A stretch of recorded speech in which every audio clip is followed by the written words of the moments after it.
আপনাকে ভয় লাগে, তারপরেও একদম ব্যক্তি জীবন নিয়ে কি আপনি কিছু বলতে চান? আমি নিজে থেকে প্রশ্ন করব না, আপনি কিন্তু প্রশ্ন করেন আমার কি জানতে চান আমি বলে আপনার দিই। পারিবারিক জীবন নিয়ে জানতে চাই। আমরা কিছুটা বলেন। জানি, আপনি এর চেয়ে বেশি কিছু বলতে চান কিনা?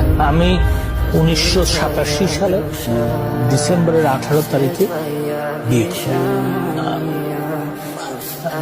আমার স্ত্রী নুরামতুল্লাহ রিনা হক, তিনি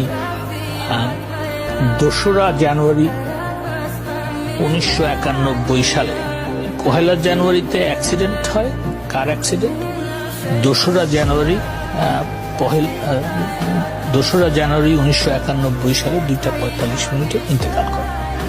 আর তারপরে আমি আর বিবাহ করি না, সেটা ঠিক।